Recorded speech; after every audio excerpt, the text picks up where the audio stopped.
So let's just jump right on in. Go ahead and introduce yourself. Well, my name's Samuel Frauenstein. I've been a competitive strongman from South Africa for, probably 13, going on 14 years now, which just basically means that I'm really old. But yeah, man, it's been good fun. Been blessed to compete a bit, internationally, and do one or two big shows. So yeah, it's been a great run so far. That's awesome. So, can you tell me what inspired you to become a strongman competitor? It's an interesting story, actually. Growing up, I was, I played rugby professionally. Rugby in South Africa is pretty big. Unfortunately, I wasn't. I was the smallest kid around, and I got thrown around like a rag doll, man. So got to a point where I thought, let me take a year off from rugby and just, focus on putting on a bit of size. At that point, a friend of mine competed at World's Strongest Man. And, I started training with him, and I thought, this looks really stupid. Let's do this. This looks like a really silly idea. So, it was extreme. It was crazy. It's something that just really appealed to me. And, I remember at that point probably weighing half what I do now. I'm about 280, 285 now. And I mean, mate, I was barely a $140 with change in my pockets. So it was tough, but just loved it. I just loved the fact that, starting out, I didn't know what my body was capable of doing. And I'd look at these weights and I'd be like, impossible. 2-3 years later, that was the weights I was playing around with. So once that bug bit, man, I was in. And it's, through a ton of injuries, I'm still doing it and loving every second of it. That's awesome. Did you have a competitor that maybe you looked up to kind of give you some inspiration? Absolutely. I've been very lucky. The locally, there's a few guys, Henny Jordan, Etienne Smit. It's guys that have all done World's Strongest Man. Gerard van Staden, who I'm very close with. Those guys they've taken me under their wing ages ago, and just kind of showed me what the sport is about. It's so much more than just going and lifting weights and moving weights. It's that camaraderie. And what I love about the sport, and something that they instilled in me at very early in my career, was supporting the competition. Supporting your competitor, rooting for him to do as good as he can. Because for us, or for me anyway, if I want to win, I want to beat the best at their best. I don't want them having an off day and me kind of squirming in there.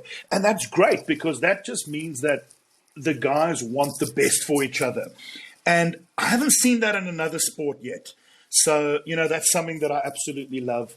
I've been fortunate to make friends with a few of the international guys, Evan Singleton, Mathias Balzac, a lot of the guys. And they've been great, and they've got the same kind of approach that I do.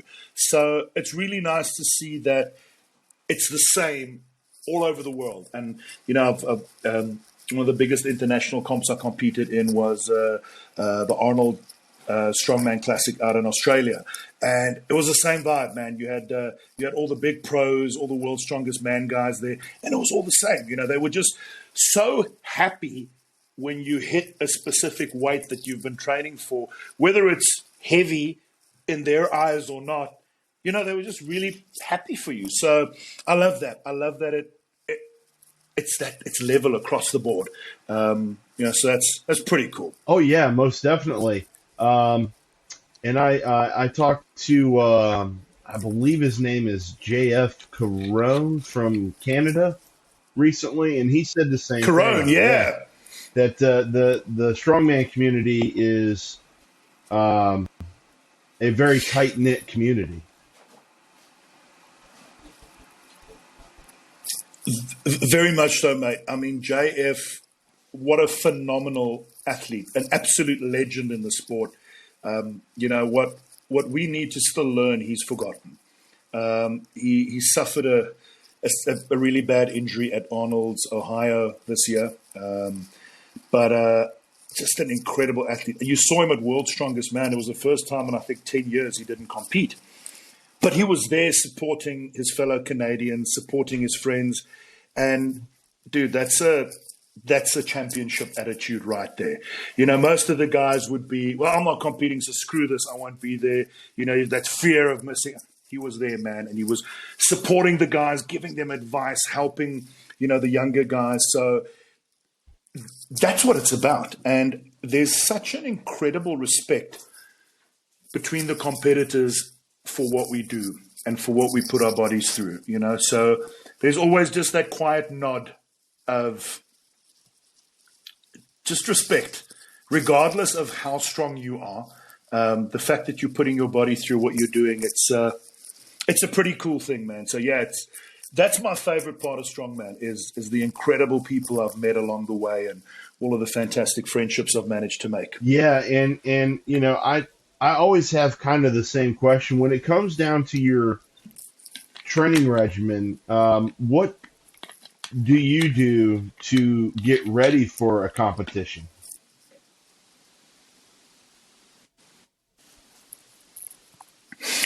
Yeah, the training is tough. I'm fortunate. I'm coached by Lil Bianchi from the OTG group, and she's taken my training to a whole different level. Basically, about 12, 16 weeks out from a competition, we'll have an idea of what the events are, and then we'll start working in and around those events. The rep ranges that we would need to do.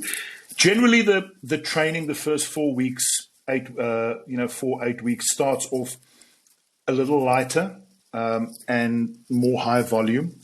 And that then progresses as we go along to heavier weights, less volume, until about 2 weeks before the competition, you kind of pushing your absolute maximum as much as you can. And then we take a week off, or I take a week off generally before a big comp, just to let the body rest, all the niggles rest a bit.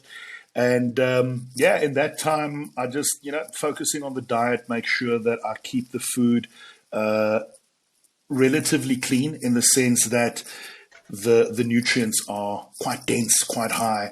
You put your body through a lot. So, dude, eating, it's the eating and sleeping that last week. That's it. That's pretty much all I do. I'm, like a bear in hibernation. And during that time, I try and visualize the events, that we're going to be doing, kind of see them in my head, get a feel for them, so that when I get to the platform or when I get to the arena, it doesn't feel new. It feels like, oh yeah, I've been here before. And you kind of visualize the way you want it to go. Obviously, not everything goes the way you want to, on the day. So you tend to plan a little for contingencies. And, I heard somewhere some good advice. A mate of mine told me that to be a good strongman, you need to have a very short memory. Because if you screw up an event, you need to be able to forget it very quickly and focus on the next one. So it's something that I've been trying to be better at, and it's a challenge, man. It always is. It's so much fun. So yeah, I just try and stick to the plan, stick to the protocol. Fortunately, like I said, my coaches take care of most of the thinking. I'm not there to think; I'm just there to lift. So so that's pretty much where it gets. I know a lot of the newer guys, about a week, 2 weeks out from the competition, they freak out. They try new diets, new methods, new this, new that. And that's the last thing you should ever do. Keep the program, keep the process as you were for the previous 16 weeks. An interesting story, a friend of mine competed at a big competition out in China. And when he arrived there, he decided, for whatever reason, to change his diet a week out from the competition. And let's just say, gastrointestinal system did not agree with that. And he lost about 25 pounds in that week and ended up having to withdraw. So, yeah, stick to what you know, man, and don't eat shellfish in China, period. So when it comes down to your calorie consumption, I know it's pretty high on a daily basis, but what would you say that your calorie count usually is?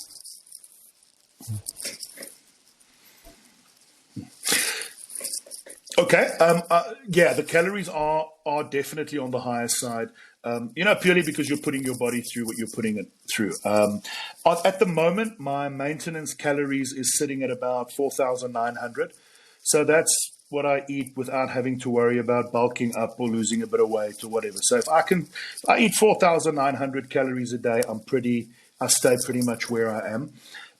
Leading into a competition, we'll start upping that by about 200 to 400 calories every 2 weeks, so that the weight I'm putting on is decent, and also that it doesn't overload my system to a point where all my energy is spent digesting the food and I've got no energy left for training. As silly as that sounds, mate, that's a real thing. When I get to about 6,500 calories, I'm so tired of just eating, and because by the time you've finished eating, you need to have the next meal already. When you get to train at the end of the day, you've got 4,000 calories in your system. You're a bit sluggish. You're a little tired from eating, so that becomes a little tricky. So I try and just keep an increased increments. I try and keep that small, so that it's not a massive shock to the system. And 6,000 calories, 6,500. It sounds like a lot. I mean, if you look at the big guys, the JF Carons or the Brian Shaws of the world, those guys are having 12, 13, 14,000 calories. But then again, they also weigh, just over 400 pounds. So, no, it's a crazy thing to feed these guys. I would imagine that being on that training regimen, for a lot of people who aren't doing what you do, of course, eating is enjoyable, but probably by the end of your training, you're kind of not wanting to consume a lot of food.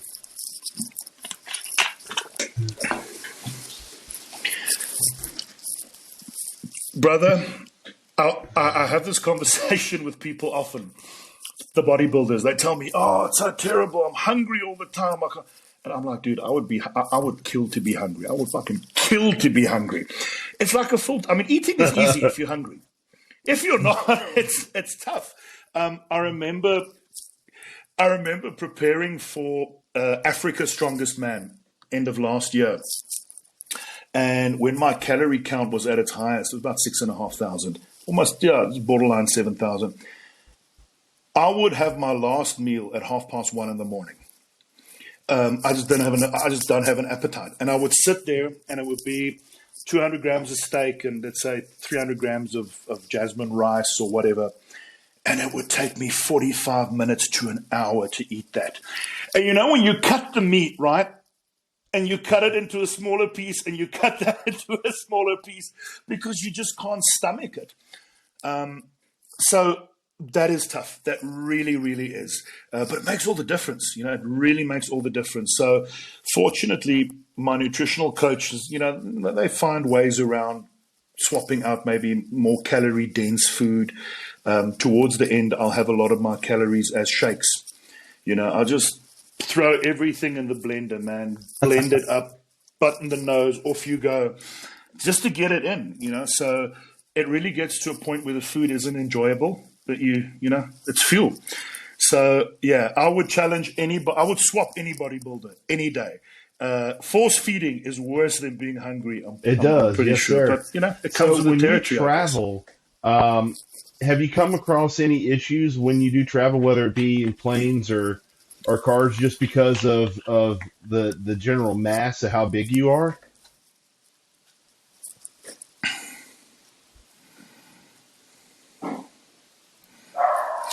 Yeah, it is difficult. Unfortunately, nowhere near as big as the really big guys, but you're about double the size of the average guy. So whenever you get onto a plane, everybody, you walk in, and I'm the last guy to get on the plane. And everybody starts kind of looking around. Please, God, don't sit next to me. Don't sit next to me. So, and unfortunately, every now and then, the stewardess takes pity on me and, moves people around. So I've got an extra seat next to me. If they don't, I end up always sitting on top of the poor guy next to me or the poor lady next to me. And it's just uncomfortable for everyone. So it is. It is a challenge, especially when you've got those long flights. I mean, the flight to Australia was, because there was so many stopovers, it ended up being like a 30-hour transit. And, not a happy camper. When it comes to, it's crazy, man. And then the other problem is the amount of food they feed you on the plane is very little. So, you've always got carry-on with you. And then you open the Tupperware and you're eating and people just, I don't know, they find it strange. It's something I'm used to now. But, you get the odd stare and kind of weird look. That's right. And, so we kind of touched on your training, right? But when you're on the road going to a competition, is there a regimen that you stay on to keep your size and mass up if you're away from home as far as eating? Absolutely, mate. I've got when it comes to something like that, if I try and plan ahead. So I'll make sure that where I stay, the accommodation is always near a supermarket or a restaurant or whatever the case may be. If I can't do that, then I try and find a butchery in the area nearby. I'll call ahead and, make arrangements for that. If that doesn't work, my supplement sponsor then generally just kind of packs into the boot of the car. It just fills it up with protein and all kinds of stuff. Fortunately, in South Africa, jerky, or as we call it, biltong, it's very popular and it's pretty much readily available everywhere. So that then becomes my staple protein source. I'll get a couple of packets of that, just kind of load it into the bag and off I go. So you tend to kind of figure it out. One thing I did, I once boiled an egg inside a kettle. It was the craziest thing. Because I didn't have a stove. I was like, kettle eggs. Okay, this could work. Banged them in there, and half of them was overcooked. The other half was undercooked. And at that point, you're just like, fuck it, just get in there, So, so you do. It isn't fun, but it's become a part of my routine, like brushing my teeth and praying at night before I go to bed. It's part of the routine. So it's something that I plan ahead. Holidays are tricky. Like over Christmas or whatever the case may be, you go and see the family and, their concept of eating is very, very different than mine. So, they'll be like, okay, cool, guys, we've had breakfast. We're going to eat again tonight. I'm like, no, I've got 3 or 4 meals that have to have. So it's tricky, but, fortunately they're really good with that. They've come to understand that, when you go and visit friends and you have to take your own food, some of them frown upon it. So when you've done the Arnold Classics, have you had the honor of meeting Arnold himself?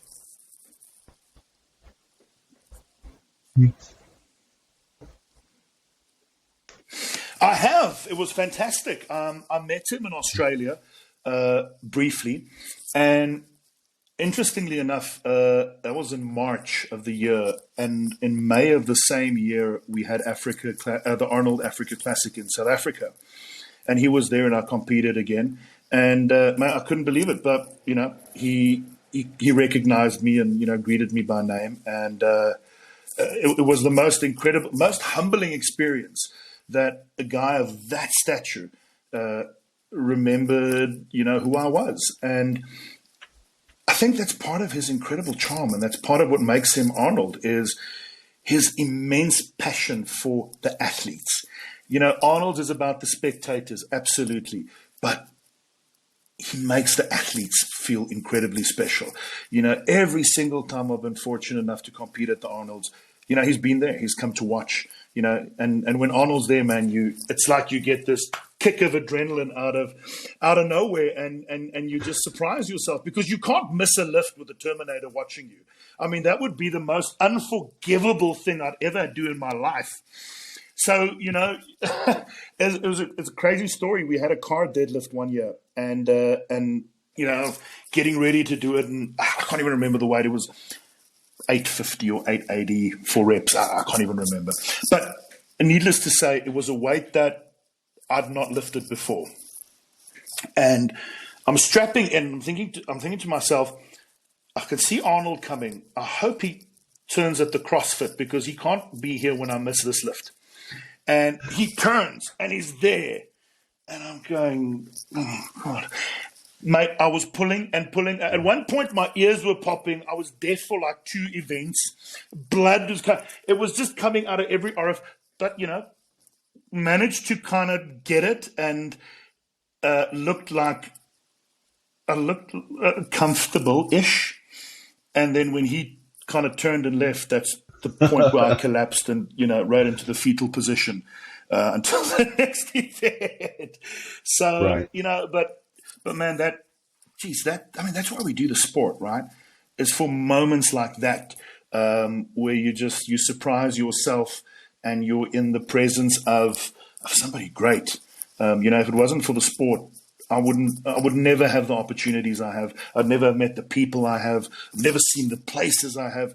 So it's an incredibly humbling experience and one that I was forever on be your grateful Instagram for. earlier today, and I saw where you were doing the is it the log lift where you had hurt your arm. What happened there? Yeah. Yeah. Tricep, that's right. But it was the national log press and deadlift competition.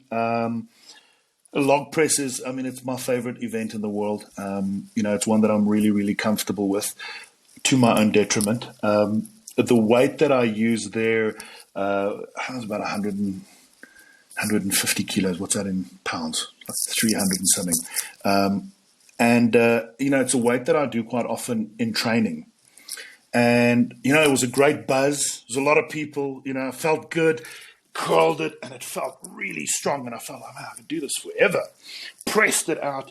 And my showmanship or arrogance, or whatever you want to call it, got the better of me. And I decided to stand on one leg with a weight overhead, which I've done in the gym, and it always gets a nice little chuckle. Unfortunately, at this time, I don't know, my balance was a little off. And as I lifted the other leg to stand on one, the weight shifted onto the left arm and it ruptured the tendon right off the bone. And you just heard the snap.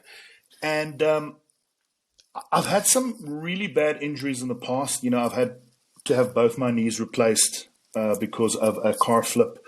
I've had 3 hip replacements. I've had to get, the pecs reattached. So when that happened, I knew it was off the bone. And it's the funniest thing. The first thing that popped into my head, and I think it pops into most athletes' heads like that, is how long am I going to be out for? It's not about the pain. It's not about anything else. It's how long am I going to be out for?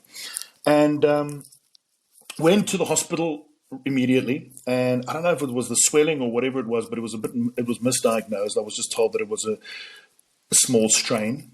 I'll be fine. And so for the next 3 weeks, I was, kind of doing my thing, and this thing just did not get better. So ended up seeing an orthopedic surgeon, and he immediately told me, we need to operate tomorrow. We need to get the tendon ruptured. Did the operation, and it was incredibly successful. So it's back, it's attached. And, hopefully by early next year, I'll be strong enough to compete again. It is what it is, mate. When you've got these weights, injuries that's the price of admission. You look at all these incredible rodeo cowboys, and they're all broken and busted, but that's the price of admission. That's the price you pay. And so it's not great, it's not fun, but every day, doing the rehab work, doing what I need to do. And, it's getting stronger. And hopefully, like the other injuries, I managed to come back stronger than I was before the injury. And, that's the plan on the cards again. So hopefully by early next year, I'll be able to do that again. I won't be doing it on one leg, though. I will be keeping both feet firmly tucked on the ground. But, you have fun. That's the idea, right? If I did that and it worked, it would have been really great. And, it didn't. So, only me to blame, no one else. But so when you're not doing the strongman it's good fun. competitions, I saw on your Instagram that you are a producer of sorts. What kind of projects do you have?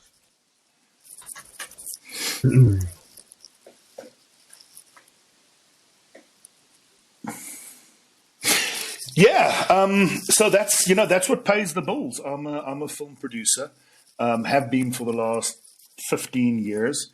Some of the a lot of local film stuff like that, but probably the biggest or most well-known film that I've been involved with was a movie called District 9, which we did with Peter Jackson and Neil Blomkamp. So that was a ton of fun to do. But yeah, locally, and I love it. I've produced close to 40 films now. I've been involved with close to 40 feature productions, and it's not like I work, man. It's the biggest fun in the world. I get to make movies for a living. I get to dream up beautiful scenes and scenarios, and I get to work with the most talented actors. And I've been very fortunate to have done a few films with Daryl Ruitt, who is an Oscar-nominated and Oscar-winning director. So it's been awesome. And to be able to have that as a creative outlet is amazing. I'm incredibly blessed. I get to lift heavy things at night. Yeah, that's a win-win. And during the day, I get to make pretty pictures. So, what's not to love? Have you met any actors, or is there anything Absolutely. coming up that you would like to work with certain actors?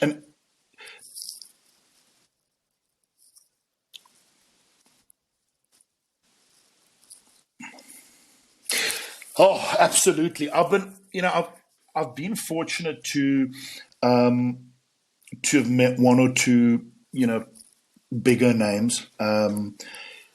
But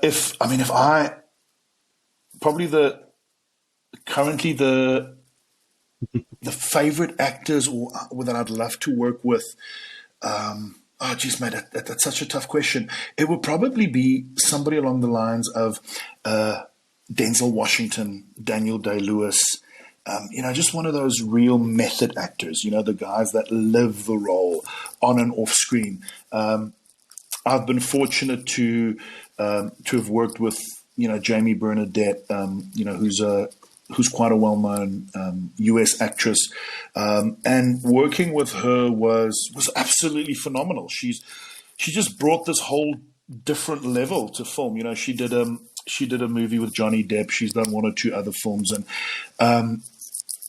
so the stories have been incredible. Daryl Ruitt worked with Val Kilmer. He actually found Halle Berry. He's worked with a ton of them. So the stories that we were able to share on screen or off screen has been great. I did some work with Shannon Sossman, with Billy Zane, and there's been some really interesting guys. I'm not going to lie. There's been some crazy requests. I just nod and smile and wave. But for the most part, it's been incredible. And the thing I love the most is being able to see their process right before a take. What their process is. Where do they go with their head? And that's inspiring. And I've taken a lot of that into my strongman training. That focus, that preparing, that type of stuff. I've managed to take quite a lot of that. And it's been amazing. So, no, mate, I'm in awe every day I get to go to work. It's fantastic. So yeah, maybe one day, and I'm pretty sure if Denzel's watching your So, do you have any podcast, Denzel, possible give us a upcoming call. I'd love to work with projects? you, dude.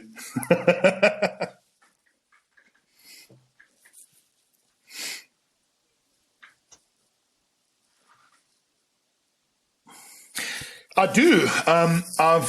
I'm busy developing a horror film at the moment. I love horrors, man. It's the coolest thing to shoot. It's just so much fun. One of my horrors is actually on Amazon and Netflix at the moment. It's called The Lullaby. It's a bit twisted. It's a bit scary, but it's what it's supposed to be. So I'm in the process of that, and then we're busy editing a thriller, a crime-based thriller, which is called Brixton. It is based on in South Africa, the Brixton murder and robbery unit. It's famous. I mean, they did work with Scotland Yard, and it's kind of been disbanded. So I was always fascinated with the types of stories, the serial killer stories, that type of stuff. So that's why the John Wayne Gacy one, when you said that, I was like, dude, this is my jam. So we're busy editing that, and it looks phenomenal. It's so cool when you see it and you have this idea of what it's going to look like afterwards, and then you see it and it's better. You're like, man, that's really cool. So that's that excites me. So those are the two projects that that I am working on at the moment, and I'll absolutely keep you up to speed. And my last project, Lullaby and The Furnace, we both had premieres in Hollywood. So holding thumbs to be able to get a premiere out that side of the world again. It's always my favorite thing in the world to come and visit and hang out in the States and LA. It's great. Definitely, very I love cool. the place, man. I just Well, absolutely love it. I don't want to keep you too awful long. So, I mean, I appreciate you coming on, man. It's been a lot of fun chatting with you. Definitely would love to do it again, especially when you have a newer project coming up. That way we can kind of discuss that.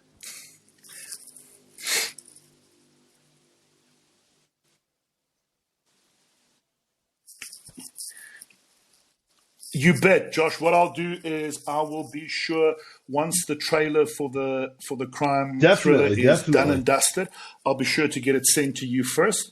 I'd love your opinion